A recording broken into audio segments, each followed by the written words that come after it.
हर हर महादेव, जय सिया राम जी। दोस्तों, आज मैं आप लोगों के साथ बात करने आई हूँ कार्मिक रिश्तों पे। हमारी कुछ रिलेशनशिप्स ऐसी होती है या कुछ कुछ लोग ऐसे होते हैं कि ऑलवेज़ हमें दुख देते हैं और हम एक ट्रैप में फंस जाते हैं। ना ही उनको छोड़ पाते हैं, ना ही उनके साथ रह पाते हैं। तो दोस्तों, अगर आपको कहीं से दुख ही दुख मिल रहा है ना, तो यकीन मानिए ये जो रिश्ते हैं ना, आपके कार्मिक रिश्ते हैं। कभी कभी लोग ऐसे आते हैं, कहते हैं कि मैंने तो इसका कुछ नहीं बिगाड़ा, प्यार ही प्यार दिया, पर फिर भी इसने मेरे साथ ऐसा किया, छल किया, धोखा किया। पर आप सिर्फ इस जन्म का देख रहे हो दोस्तों। आपको क्या पता पिछले जन्म में आपने उनके साथ क्या किया था। तो ये जो चक्र है ना पूरा, उसे समझने की ज़रूरत है कि पिछले कई जन्मों में आपका उनसे कोई ऐसा रिश्ता रहा होगा, आपने कुछ उनके साथ गलत किया होगा, तो वो इस जन्म में आपके साथ कर रहे हैं।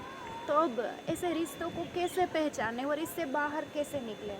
अगर आप ऐसे कोई रिश्ते में फंसे हुए हैं ना, कि जो आपको दुख दे रहा है और आपको बहुत मानसिक तनाव दे रहा है, या फिर आप उनका अच्छा ही किए जा रहे हैं और सामने वाला आपकी कद्र नहीं करता और आपको धोखा ही देते जा रहा है। उनकी तरफ से आपको कभी भी खुशी नहीं मिल रही, फिर भी आप वो कनेक्शन तोड़ नहीं पाते। तो ये जो रिश्ते होते हैं ना, वो कार्मिक होते हैं।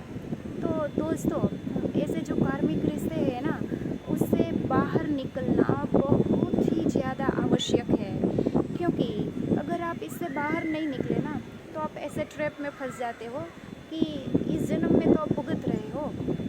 इस जन्म में आपने नफ़रत रखी ना, तो आने वाले जन्म में भी आप उसके साथ वही ट्रैप में वापस फंसते जाओगे। तो ऐसी सिचुएशन में क्या करना चाहिए। हमें लगता है कि हमने कुछ नहीं किया, पर पिछला जन्म हमने अपने पिछले कर्म तो नहीं देखे ना, कि हमने उनके साथ क्या किया था। तो हो सकता है कि हमारे ही कर्मों का फल हो जो हमें मिल रहा हो। तो हम संपूर्ण रूप से ऐसा नहीं बोल सकते कि मैंने उसके साथ कुछ गलत नहीं किया। तो अगर ऐसे रिश्ते हैं ना, तो उसे जाने दीजिए जो जा रहा है उसे, और मन ही मन में उनकी माफ़ी मांग लीजिए और ईश्वर को बोल दीजिए कि मैं इस आत्मा की माफ़ी मांग रहा हूँ या मांग रही हूँ। मुझे इस ट्रैप से निकलना है। मुझे कोई रास्ता दिखाइए, इस ट्रैप से मुझे बाहर निकाल दीजिए।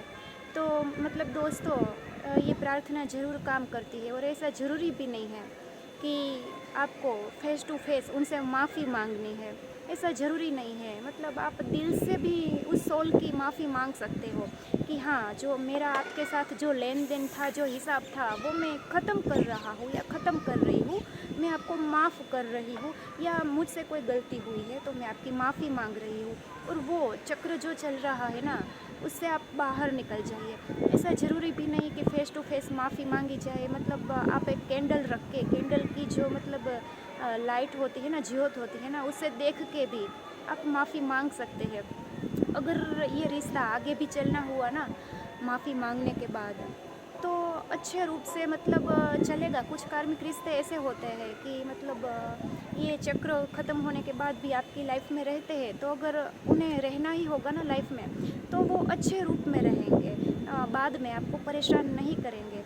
तो ऐसे जो कार्मिक रिश्ते हैं ना, उससे आप बाहर निकलना सीखिए और आप खुद को प्यार करना सीखिए, सेल्फ लव करना सीखिए, और ऐसी चीज़ों में अपनी एनर्जी वेस्ट ना करें जहाँ आपका बस नहीं चल रहा। कुछ चीज़ें बस हमारे बस में नहीं होती, वो यूनिवर्स को सरेंडर कर देनी चाहिए। फिर देखिए क्या होता है, आपकी लाइफ में कैसे मैजिक होता है। तो ऐसे कार्मिक रिश्तों से बाहर निकलिए और अपने आप को प्यार दीजिए। हर हर महादेव, जय सिया राम जी।